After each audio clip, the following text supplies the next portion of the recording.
위에 왔어. 띵. 저 위에 띵. 엘리가 오는 거어.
Si la nature avait un sens de l'humour, les sangliers seraient sûrement ses humoristes préférés.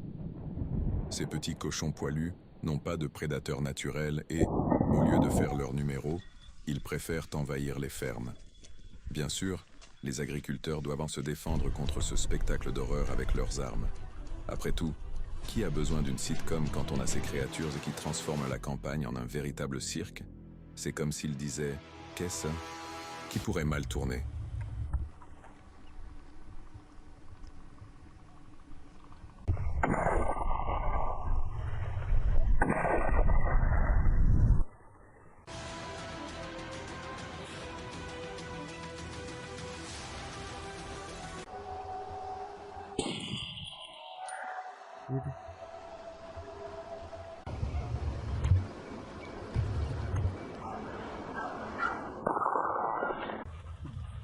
La présence du sanglier dans nos campagnes nous invite à méditer sur la relation complexe entre l'homme et la nature. L'absence de prédateurs souligne une métaphore de notre condition humaine. Nous sommes, à mains égards, garants de l'équilibre de notre environnement. La chasse, dans ce cadre, dépasse le simple contrôle des populations.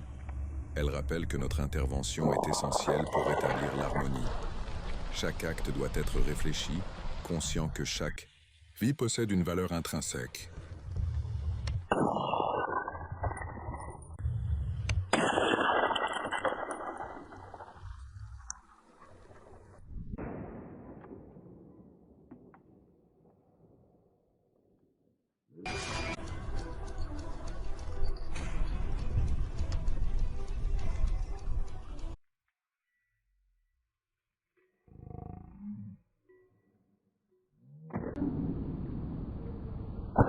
C'est absolument incroyable de voir à quel point les sangliers peuvent devenir une menace redoutable.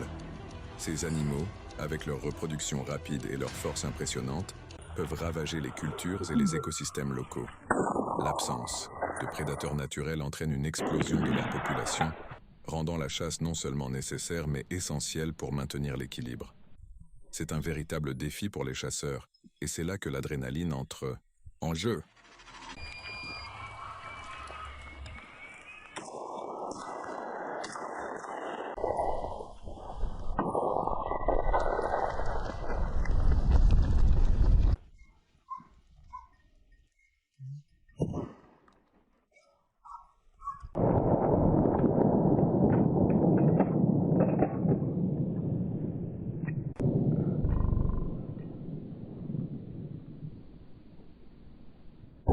présence des sangliers dans les zones agricoles soulève un dilemme touchant non seulement la faune, mais aussi la vie des agriculteurs. La peur et l'incertitude qu'ils ressentent face aux invasions sur leurs terres sont profondément humaines. Pour beaucoup, cette chasse devient une question de survie et de protection de leurs moyens de subsistance. Il est crucial de rappeler que la chasse doit se faire de manière responsable, en respectant les cycles de la vie, car chaque décision influence l'écosystème dans son ensemble.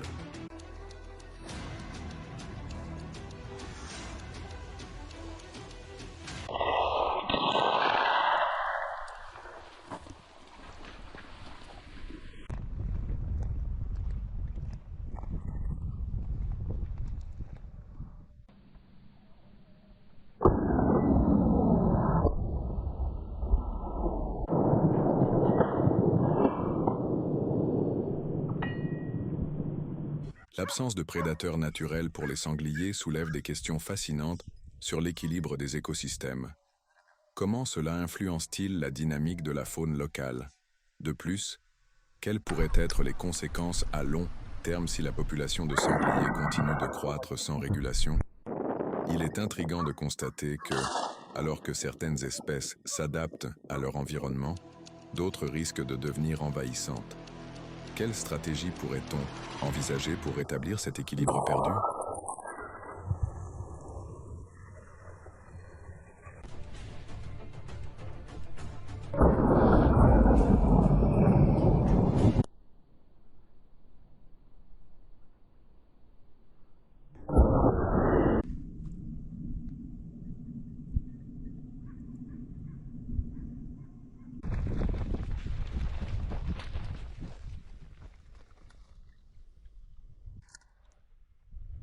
Le sanglier, avec sa stature imposante et son comportement imprévisible, s'impose comme une menace sourde dans les campagnes. Sa capacité à ravager les cultures n'est qu'une facette d'un problème plus profond. Ce que l'on ne réalise pas, c'est l'impact psychologique que sa simple présence exerce sur les agriculteurs. La peur d'une attaque nocturne peut métamorphoser une nuit paisible en un champ de bataille silencieux où chaque ombre semble receler la promesse de l'inconnu.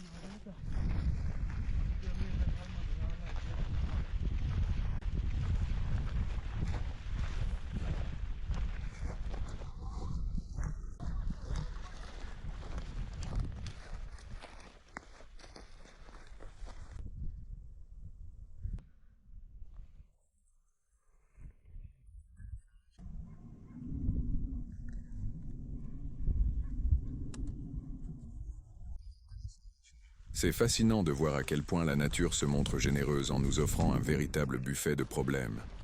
Les sangliers, ces adorables petites bêtes, n'ont pas de prédateurs naturels pour réguler leur population.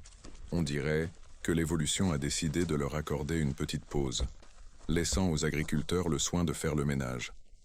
Qui ne rêverait pas d'être le dernier biscuit du paquet dans le royaume animal? La chasse devient alors un acte héroïque, presque digne d'un film, où hommes et femmes se transforment en gardiens de la propriété d'autrui.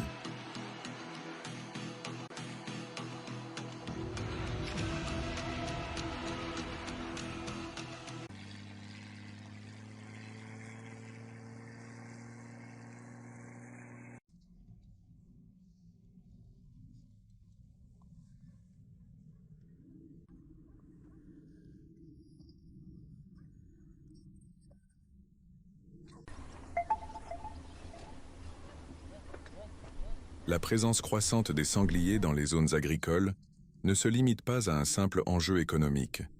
Elle soulève également un dilemme plus profond sur la coexistence entre l'homme et la faune.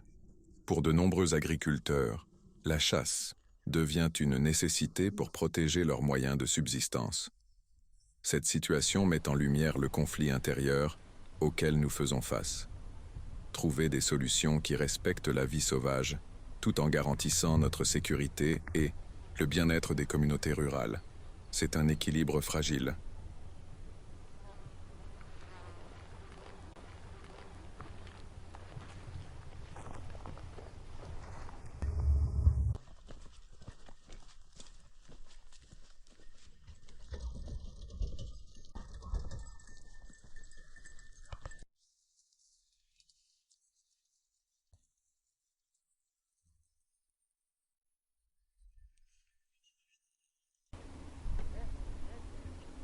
La présence croissante des sangliers soulève un dilemme troublant. Ces animaux, avec leur comportement rusé et adaptable, menacent non seulement l'agriculture, mais instaurent également un climat d'incertitude pour les habitants. Imaginez une nuit paisible, soudainement interrompue par un bruit guttural. Que se cache-t-il dans l'ombre? L'urgence de maîtriser cette population devient cruciale. L'impact sur le sol, la flore et la sécurité des personnes est tangible.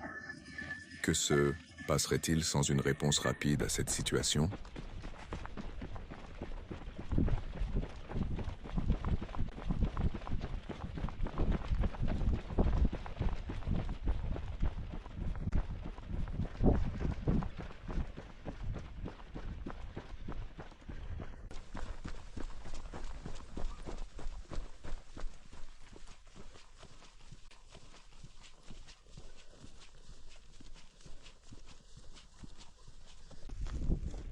L'absence de prédateurs naturels pour les sangliers dans de nombreux écosystèmes contribue de manière significative à la surpopulation de ces animaux.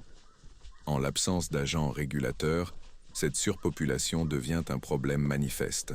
La chasse contrôlée apparaît alors comme une solution efficace, permettant aux agriculteurs de préserver la productivité de leurs terres tout en évitant les dommages causés par ces animaux. Cette pratique protège non seulement l'agriculture, mais favorise également un équilibre écologique essentiel.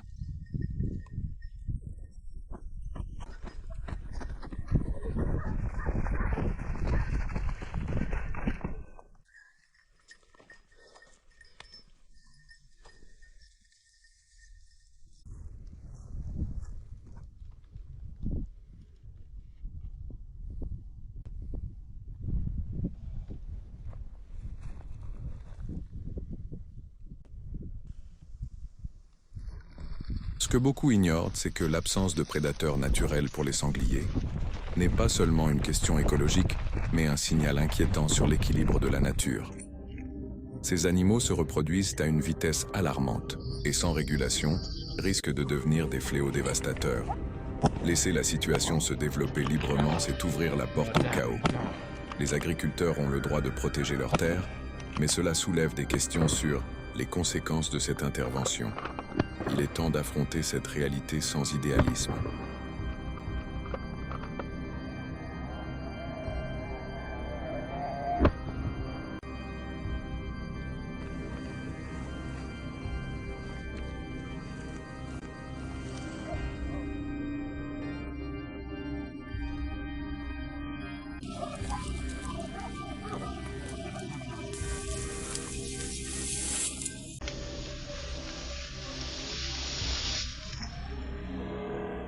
La logique derrière la chasse au sanglier, présentée comme une solution à la surpopulation, soulève plusieurs interrogations.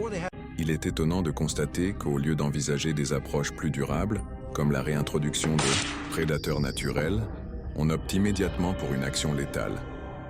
Cette stratégie non seulement néglige les conséquences écologiques potentielles, mais risque également de créer un cycle vicieux de dépendance à la chasse et à sa régulation. Qu'est-ce qui est réellement en jeu ici ?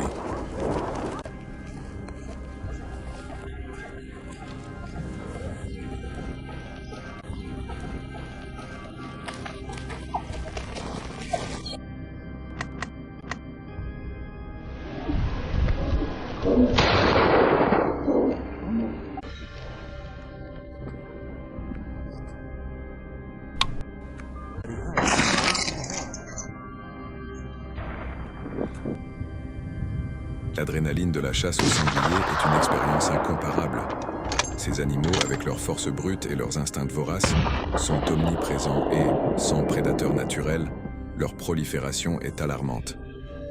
Les agriculteurs doivent intervenir pour protéger leurs récoltes et assurer la sécurité de leurs terres.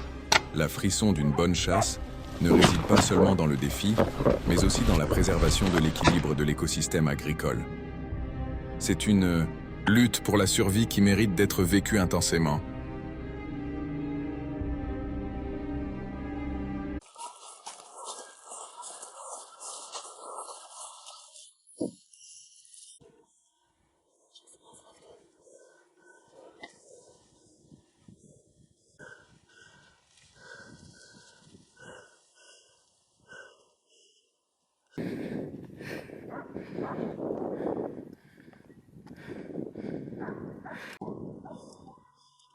Il est fascinant d'observer comment les sangliers se sont si bien adaptés aux environnements modifiés par l'homme.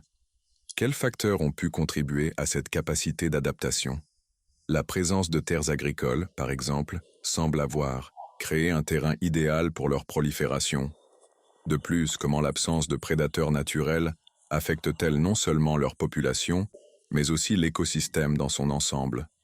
Cette situation pourrait-elle mener à un effondrement écologique à l'avenir?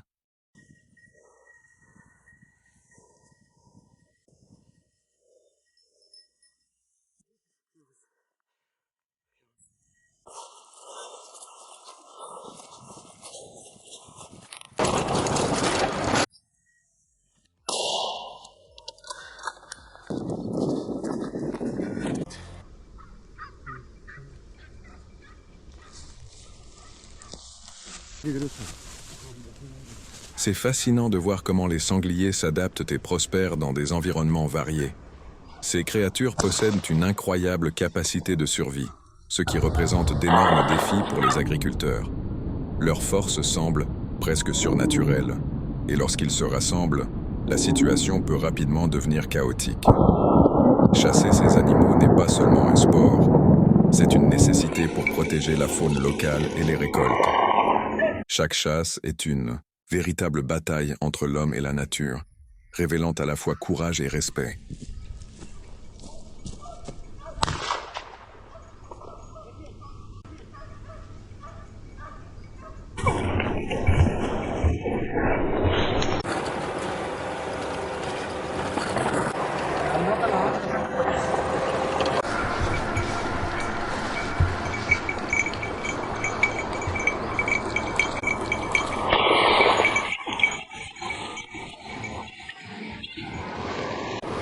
C'est incroyable de voir comment la nature trouve un équilibre de manière si inattendue. Les sangliers sont fascinants avec leur force et leur résistance. Cette capacité d'adaptation leur permet de survivre dans des environnements variés. Toutefois, cette même vigueur souligne l'importance de la gestion de leur population. Observer les chasseurs s'inscrire dans ce cycle est véritablement captivant. Ils assurent non seulement la sécurité, mais préservent également l'harmonie de l'écosystème. C'est un véritable défi.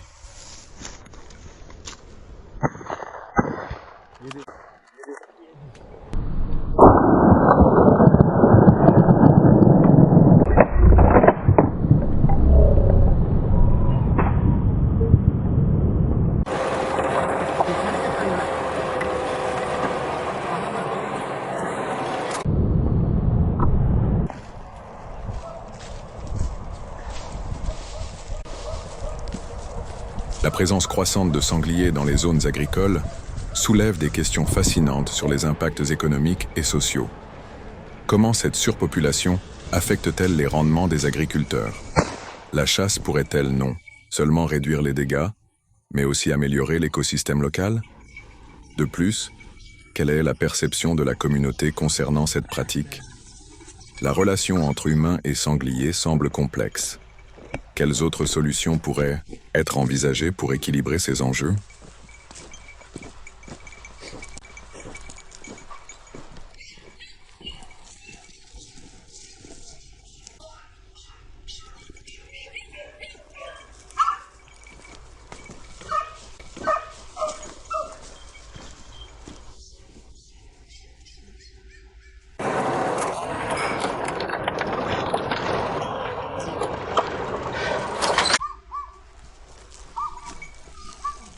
La biologie du sanglier met en lumière des caractéristiques qui en font un animal particulièrement adaptable et par conséquent problématique dans les milieux agricoles.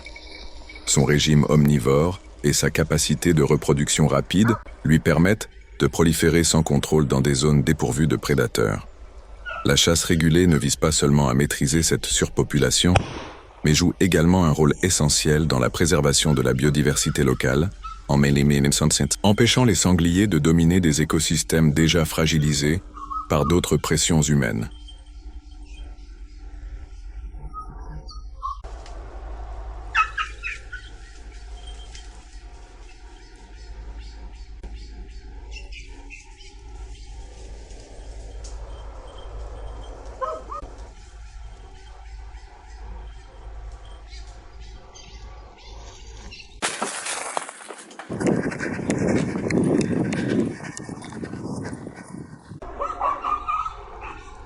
la présence de sangliers dans les zones agricoles a un impact émotionnel profond, non seulement sur les agriculteurs, mais aussi sur les communautés qui dépendent de la terre. La peur de perdre des récoltes et son moyen de subsistance est tangible, et cette pression peut conduire à des décisions difficiles. La chasse apparaît alors comme une réponse à un désespoir que beaucoup peinent à saisir. Il est essentiel de se rappeler que derrière chaque acte se cachent des histoires de lutte et de résilience qui méritent notre compassion et notre réflexion.